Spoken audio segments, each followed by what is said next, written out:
Hi there, I'm Eric Hunley, and welcome to the channel. If you're here from another Amber Heard video, hopefully eventually we run out of material. But I am back again with Gavin Stone. I've done other Amber Heard videos. One is up here, and we're going to react again because they are rolling out her interview like a death of 1,000 herds. And it's very, very, very, very, very frustrating. I'm going to dub this particular segment. I came up with it, and I've been corrected by Gavin, and I'll have him explain it in a second, but I'd like to call it the eye-blocking drinking game. Because Amber Heard, whenever she is at a deception point, especially in this video, her eyes flutter like crazy. Now, I understand that technically it's called an eye flutter, but it's still in the category of eye blocking. An eye flutter drinking game doesn't sound as cool to me. I want an eye block. I want a good drink. So folks, if you like this kind of content, please consider subscribing. Really trying to grow this channel. I have more great stuff coming up, including Half the Behavior panel will be on the channel tomorrow or yesterday or someday if you've watched it. They've been on the channel multiple times. I have other great people like the behavioral arts and statement analysis gurus like Peter Hyatt, the guy who brought statement analysis to America, Avinoam Sapir. You will not believe the catalog of people I have. Today's expert, though, is Gavin Stone. How are you doing, Gavin? Hi, I'm great. So Amber Heard is actually taking up more of my time right now than what my wife and kids are. Are you ready to move on yet, Gavin? Yeah, almost. Yeah, I mean, we'll give it another couple of shots, and if it's not all over, then I'm gonna quit. Well, come on. She is good for remedial deception detection training, right? Yeah, I mean, it's brilliant. The problem is I'll find it too easy, and then when I get to the point where there's somebody who's actually more difficult to read, I'm gonna struggle a lot more. So, she literally is an open book when it comes to this kind of thing. She's a textbook. It's great. All right. Well, let's go ahead and get right into it. We've got this is our third interview on her. It's actually the second half, though. So it's day 2, but our day 3, because we did the preview video. So we'll start right out and let's see what we've got. There's a text message where Johnny promises total global humiliation for you. Do you feel like that came true?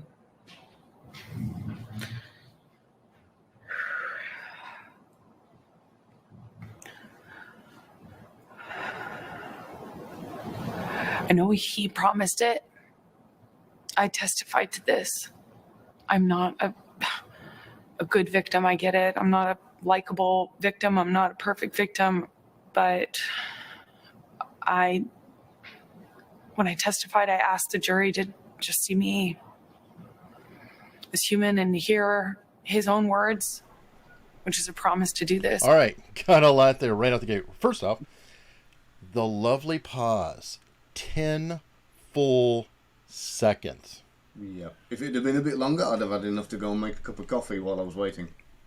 Yeah, and the fun part about this is, where was this Amber during testimony? Because I believe her. Yeah. I believe we were watching her sit and simmer in humiliation with that question, that she was feeling every moment of it. And then, back to Amber, she started to try to spin her way out of it. And remember I said, eye blocking drinking game? I'm going to say the first main instance right there is I was getting the jury to listen to me or believe that it was just me, some variant of that. What did I miss? Did you see the fact that there is no direct answer here, and you're going to detect a pattern as we go along throughout this video of when she answers directly and when she doesn't, and most of the time there's no direct answer. So she's asked a simple question: do you believe he achieved what he set out to do? And she told a story. She didn't say yes and then reinforce it with why, or no and then reinforce it with why. She went straight into this kind of telling her side of the tale, as it were. Yes, you're right. She is famous for that. Thank you. Thank you for pointing that out. And so let's go ahead and continue here. It feels as though he has. Found liable. Are you nervous, as we are here today, about what you can say now? Of course. I took for granted. Okay, well, before the show, we had a little bit of a debate there because she said, of course, and was shaking her head no. Earlier, by the way, in the previous segment, she was shaking her head no when she was stating yes as well. She does that quite a bit. But you have a different take on that. Yeah, it's a theory, so it's not 100%, kind of guaranteed. But there is the fact that if ever you've been asked a question, like the example I gave to you earlier, Eric, was like, have you ever celebrated your birthday? You may answer, oh, yeah. And it's almost like a disbelief at the question. You'll shake your head almost in disbelief that you've been asked a question that's so obvious. So it could be that. At the same time, it could be the fact that she's not been 100% truthful. At this point, I'm probably leaning more towards the fact that it could be just disbelief that it's such an obvious question that, that's why she's answered with a head shake while saying the opposite. So what you're saying to me is, since she's already lost her ass in a lawsuit, she may be saying, duh. Yeah, pretty much, yeah. You know what? I can go with that. It's not the first thing I think of, but sure, why not? I mean, there's so much more we have. Yeah, and of course, when this all come about, the question is, are you scared that that this could go pear-shaped for you, and you could get sued again for another defamation case? And she's going, of course. And you think, well, shut up then. Don't be here. Don't keep giving interviews. If you're that scared of it, then stay off the bloody telly and go and hide. I think she's getting paid for this interview, though. And I think she needs some money. She's got a little bit of debt coming up here. Yeah, so I hear. So, I mean, look out for the book, They Won't Believe My Lies by Amber Heard or something like that. God. We'll get the statement analysis team to do a number on the book when it gets released. I'll tell you what, if they mark it in red everywhere there's deception, it would be bloody. Yeah, and of course, if you look at that expression she's got on her face right now, it's almost like she's shifting from contempt to Jupiter's delight all in one go and then going back again. It's brilliant. Life had seemingly moved on, and you decide to write an op-ed. Why did you do that? Because the op-ed wasn't about my... Oh God, that's one of the most beautiful duper's delights I've ever seen, Gavin. Am I wrong? Yeah. That was fantastic. That was beautiful. If ever there's an example of it, that's the we could have a textbook which was just photos of Amber Heard giving all the examples of like every kind of micro expression that there is. Duper's delight is a term coined by Paul Ekman about essentially a liar who thinks they're getting one over on you. Mm-hmm. Because the op-ed wasn't about my relationship with Johnny.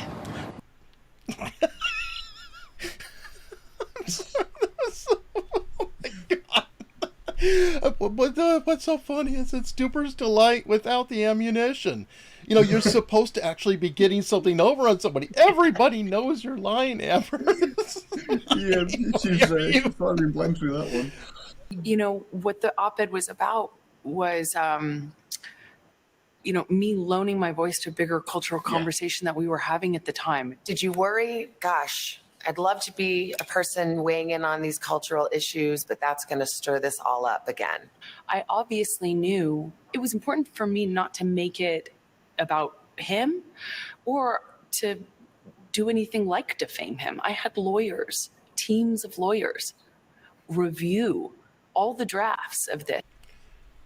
That was significant. Okay, couple things there that I saw. One, didn't answer the question, like you said. Went into a whole speech. Then the first part, I had lawyers, teams of lawyers. I think that was truthful. There were teams of, and by the way, that was brought out in court. Review all the drafts. Yeah. And you've also got, that's like a little blame shift. No, but that the drafts a little. There's a draft that slipped the focus there. According to what I see, now correct me if I'm wrong, but I feel like maybe they didn't review all the drafts. Like maybe at the last minute you pushed it through because we had a little bit of an editing deadline or something like that.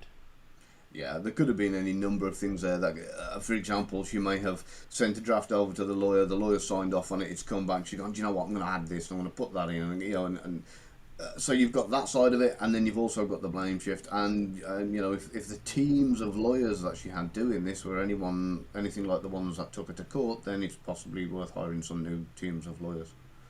Legions of powerful men being canceled, losing their jobs.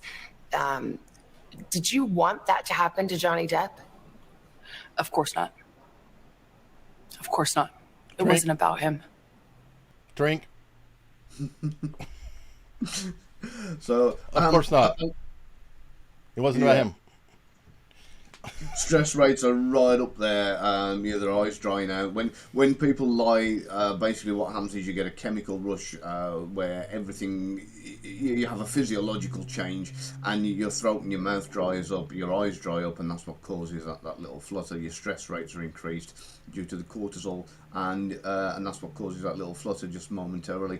And of course, you know, she does it every time that she's speaking about a particular sensitive subject. You can see that stress rate rising right up in her. So. As I've testified before, and I will stand by until my dying day, I didn't want to cooperate with him. I didn't want this to be out. I didn't want this to be known. Okay, you know I have to seize on that. Until my dying day, I swear to God, upon my mother's grave. I didn't want to cooperate with them because I didn't want this to be, I didn't want to get him in trouble. If it was a host, Nope. I could have done Drink. that. Drink.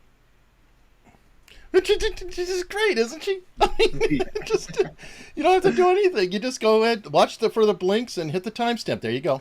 Lie, lie, lie, lie, lie. I love it. You went to court and it came out. 5 days later, I made the decision to stand up for myself and protect myself. You can't get a restraining order in private, which of course I didn't understand. More eye blinking. Yeah, whatever. Did you tip off TMZ? I was going to say, he certainly didn't get tipped off by me or Did anyone in my... anyone you know tip off Absolutely. TMZ? Why would they? No. You ask no one to do that. Okay, well, I'm sure this is what you wanted to point out too, because wasn't anybody related to me. Why would they? That's not a no. No, so you've got a few things there at once, which is brilliant. So you've got this whole kind of yes, no thing going on with her, where she's doing the opposite of what she's saying. You've got the fact that she's locked eyes at the point of telling the lie. So, or what could be the lie. Now, the thing is, there's this great big misconception when it comes to people being able to look you in the eyes. I know you know this, Eric. So, for anybody who's new to the channel or doesn't know about this, people, when they are telling a lie, will maintain constant eye contact with you to take in as much information as they possibly can to see whether you're believing their lie or not. So if you watch, she's locking eyes with her and she's like, right, you do believe my lie, don't you? You do, yeah?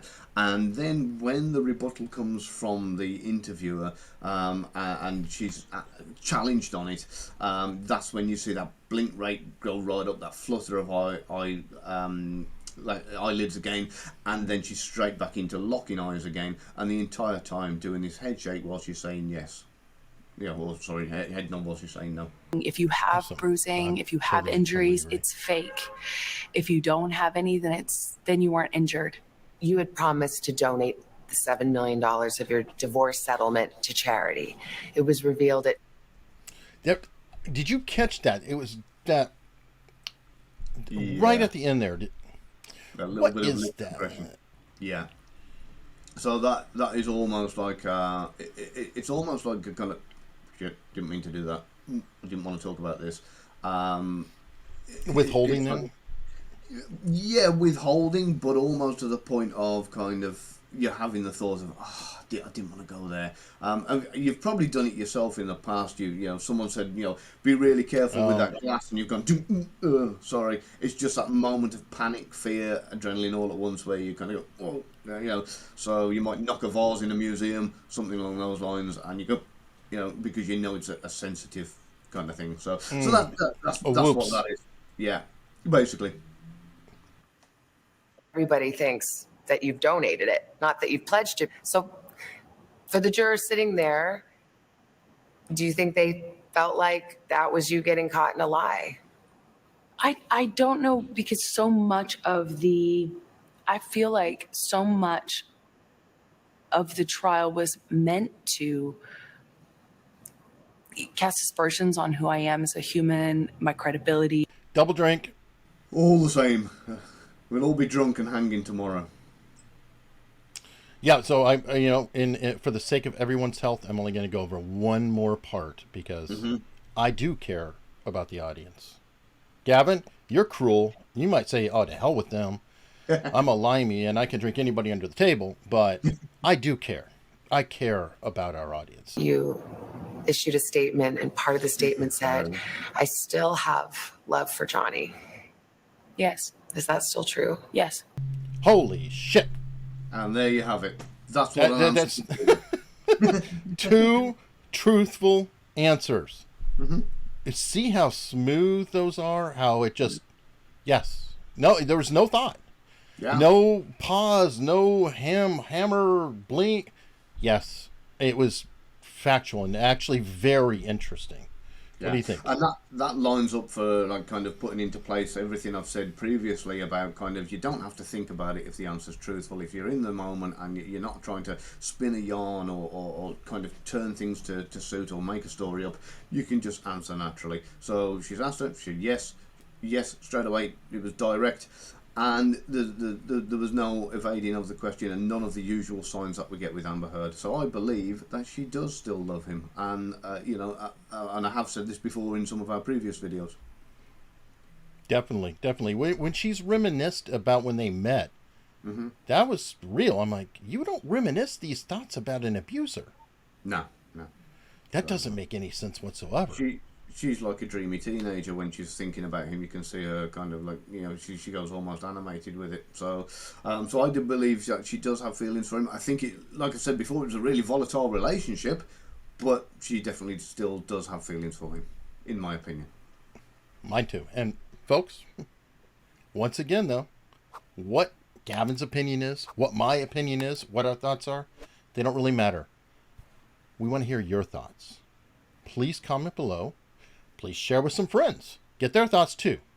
We really need to get this out there.